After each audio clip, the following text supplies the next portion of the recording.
I'm Connor Old, and this is Old's Oscar Countdown. And today we're going to be looking at the Best Lead Actor category. So, if you're new to this show, which you probably are since this is my only third video in this series, uh, every week I'll be counting down different categories leading up to the Oscars in 2017, taking a look at each category, making my predictions, and then updating them later on. Probably be about two, maybe three updates per category. We'll see how close we are and how much time we have until the Oscars race.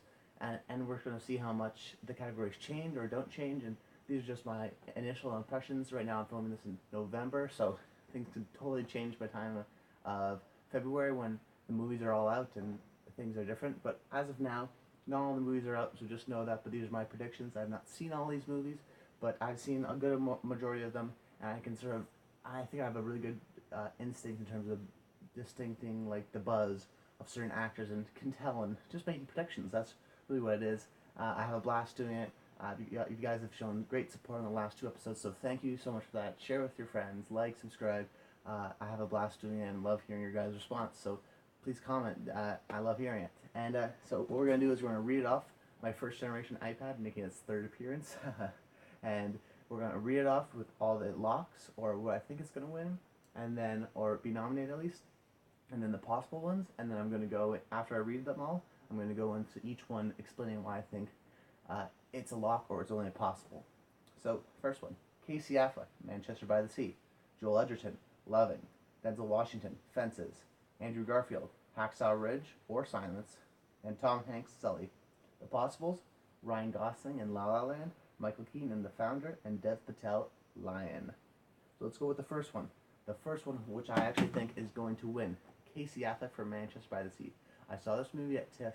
I was a big fan, one of my top 10 of the year, and Casey Affleck is maybe the reason why. Not only does it have great direction, great writing, and great supporting actors with Lucas Hedges and Michelle Williams, who are actually, I think, can get into the nomination. More on that next week when we look into supporting actresses. But Casey Affleck really leads this movie. He does a fantastic job.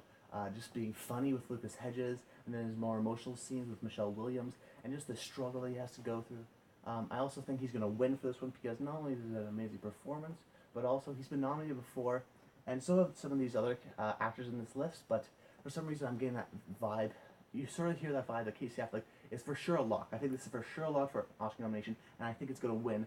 Right now, he just has such a great range in the movie, and it's finally his time because he's been nominated for supporting actor in The Assassination of Jesse James by the coward Rob Ford, or and it's because I think he's a good actor. He's always been sort of overshadowed by Ben, who is Batman and sort of this big movie star. But he really is a great actor, and this is his time. He deserves to be recognized, and I really think he can do it because it really is a great movie and a great performance, and I can vouch for that because I have seen it. Second movie on our list I have not seen is Joel Edgerton in Loving. Now this has finally come out in wide release. I will be seeing this soon, so maybe for our supporting actor and actress categories I might include someone from Loving. But as I had Ruth Negga for Loving in Best Lead Actress category, I have Joel Edgerton for Loving in Best Lead Actor category, just because I think this is a powerhouse movie like, say, Fences, which we'll be seeing later on our list for the acting. I think it's a very subtle film from what I've heard. It's not this big Oscar sort of typical overblown performance that you'd see the Oscar reward, but I think that's why they're going to reward, because it is a smaller film and a very Jeff Nichols style where he takes these big concepts and make them into little sort of movies. And I've just heard great things where it's not necessarily this big thing like where this couple didn't want to change the civil rights movement. They just really loved each other, hence the name Loving, and wanted to be together. And I think there's something very powerful about that. And Joel Edgerton's been a great actor. He's been, had such great performances, has been recognized, but I think he's going to get recognized. Don't think he's going to win, but I think he's going to get the nomination for sure. Next one, Denzel Washington in Fences. I've heard early buzz from this from critics like Ann Thompson, who say that Denzel Washington in particular and Viola Davis are just fantastic in the movie, and they've gone away from the curse of Broadway's to on screen. If you don't know, Broadway musicals are actually hard to adapt to screen a lot of times, and there's some difficult problems with it, taking a Broadway play into a movie just because there's different logistics. But apparently Denzel Washington does it with ease, and this is Denzel Washington after all. He's a great actor. He's won 2 Oscars for Training Day and for Glory. He's been nominated for Malcolm X, which I actually think he should have won. What a great performance, and he could very well win this. Casey Affleck has his money, he's right on his tail, I think, for Denzel Washington. If not Casey Affleck, then Denzel Washington. And this is also, an actor of color being nominated. It's not, and I think this is going to be almost an easy lock because it's not a stretch for the Oscars because they nominated him before. He's a veteran actor. He's seasoned. He's great, and I've heard great things about this movie from the early buzz that's there. And I really think that he's going to give a great performance, and that he's just going to do a great job and get that nomination because he is Denzel Washington. He's so charismatic. He's so likable, and I just really think that he's got the chops to do it, and I totally believe him. The next one we have is Andrew Garfield for Hacksaw Ridge or Silence. Now I'm going to say Hacksaw Ridge, mostly because I've seen Hacksaw Ridge. We don't know how Silence is. We're not so sure, but he's in these two big movies. Mel Gibson's Hacksaw Ridge, which I saw it, and I'll comment on it in just a bit. And Martin Scorsese's Silence. But I'm saying Hacksaw Ridge now just because I saw it. And let me tell you, he is amazing in this movie. I was a big fan of Hacksaw Ridge. Just at the beginning of the film, the first, I say, act where it's very sweet. He's a sweetheart, and his love relationship and his time at home, and then just that hard cut almost into war and just being super brutal and having his values. He's standing for his values in the first half of the film. In the second half of the film, he's really defending his values, and the test that he has to go through in war, he has to stand by his values. And I think it was a great movie, well directed by Mel Gibson. I said I believe it was a possible in my Best Picture, and really Andrew Garfield is one of the reasons. He carries this movie. He's the main character. He's so likable. He's so believable.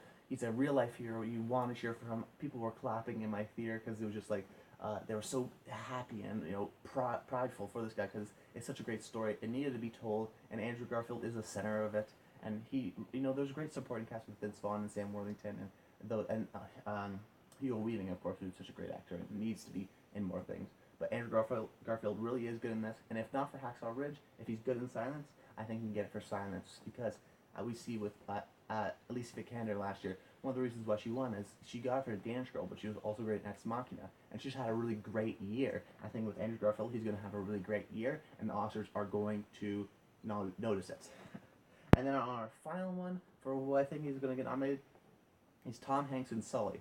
Now this is a little bit interesting because, I've left a couple people off the list that maybe other people think are locks, but I'm not entirely sure right now.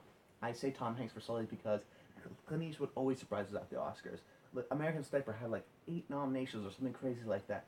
Even though it wasn't a critically huge movie, it just did really, really well at the box office. And same with Sully. It did well at the box office. This is Tom Hanks, 2-time award, Oscar winner, Oscar veteran, just like Denzel Washington. He's got a great shot. He's great in the movie, as playing Sully, hence the name. And I don't think he necessarily carries the movie like Andrew Garfield does in Hacksaw Ridge or Casey Affleck does in Manchester by the Sea, but I think he does a good job. It's a solid performance, and this one I think is because he's Tom Hanks that he's going to get the nomination. But maybe I'm wrong. You could definitely replace him with some of my possible ones, which, speaking of which, let's go right into them. Now, this is a possible. I know this may surprise some people, especially because he's a lot of the buzz for sure in nomination, and I love this movie so much, and surprised maybe that's not on my list, is Ryan Gosling for La La Land. He's great in the movie. Really, guys, he is great. But my problem is I'm not sure if the Oscars are going to recognize him. Now, they recognized him with Half Nelson in Best, he got nominated for Best Actor in a Leading Role, but then he got snubbed, I thought. I guess it's an ensemble piece with last year's with Big Short. He's definitely got that horizon, that sphere of getting nominated, but not necessarily nominated. And this could be his year breakout. I definitely think La La Land's going to get across the board, but I think this could definitely be. I just have a feeling that he's going to get snubbed, and it's sort of a shame because he's great in the movie. He really is. I think Emma Stone's better personally, just a tad, but he's so good at it too. And like I said, in the Best Actress category, and I also think in the Best Picture category, no one does chemistry like Ryan Gosling. He's the underlying current for like The Nice Guys, great chemistry with Russell Crowe, La La Land, great chemistry with Emma Stone, and in Crazy Stupid Love with Emma Stone, and Notebook with Rachel McAdams. It's always Ryan Gosling, and the reason why they have such great chemistry on screen because of Ryan Gosling, and he does it again. But they haven't recognized it before, so I'm not entirely sure if they're going to recognize it now. It's sad because he does such a great job. I'd be happy if he is, but I think this is definitely going to be a snob sort of scenario. But people are saying he could even win. It'll be interesting if La La Land, if he wins, if people are saying he's going to win in this category, he's going to win all, and La La Land's going to win everything because, it could definitely be that Chicago-style musical sweep like we saw, or even something like Moulin Rouge, which gets a lot of nominations. My next one is Michael Keaton for The Founder. Now, I haven't heard a lot of buzz on The Founder, really any nominations, which is strange to me because it's John Lee Hancock, who directed The Blind Side, who had definitely had that Oscar buzz. But, and I think they'll possible for Michael Keaton just because people thought that he got robbed for Birdman because Eddie Redmayne was really campaigning for his role and he was really wanted it, and he eventually got it. So he's a little snubbed, and Michael Keaton was part of Birdman, which won Best Picture, and then next year Michael Keaton was part of Spotlight, which won Best Picture. And then I think they sort of messed up last year with Michael Keaton not getting a nomination, and sort of gave it to Mark Ruffalo because they weren't sure about supporting or leading, and it almost destroyed Michael Keaton's sort of campaign run. They sort of messed that up. But I think this one, he is the main guy. He is Ray Kroc. If you didn't know, the movie is The Founder, about Ray Kroc and the rise of McDonald's. It's got interesting trailers. I'm going to be there day one. I think I'm super excited for it. I love Michael Keaton, and if anything, it's going to be a nomination, and then maybe a possible surprise win because of maybe that they made a mistake with Birdman, and I think that The Founder's not getting a lot of buzz, but if it does well, it very well could get buzz. If anything, Michael Keaton is going to get the buzz because he looks great in it, and people deserve to recognize Michael Keaton because he's such a great actor. And then my final one is Dev Patel for Lion. Now, this is a smaller film. I'm not entirely sure how this is going to work out, but the thing is that Dev Patel, from what I've heard, is fantastic in the movie. But it's hard to say because it is a smaller movie, and Lion was on my possible for Best Picture, so I'm not entirely sure what the buzz is in the Oscars, and I'm not entirely sure if the Oscars are going to recognize it. But someone like Harvey Weinstein expects to get 10 nominations, which you gotta trust that guy because the Weinsteins, if they want the nominations, they can get it. It's the Oscars and the money, that's how it is. So, anyways, that's my list. Comment below, let me know what you think, and until next time, stay tuned.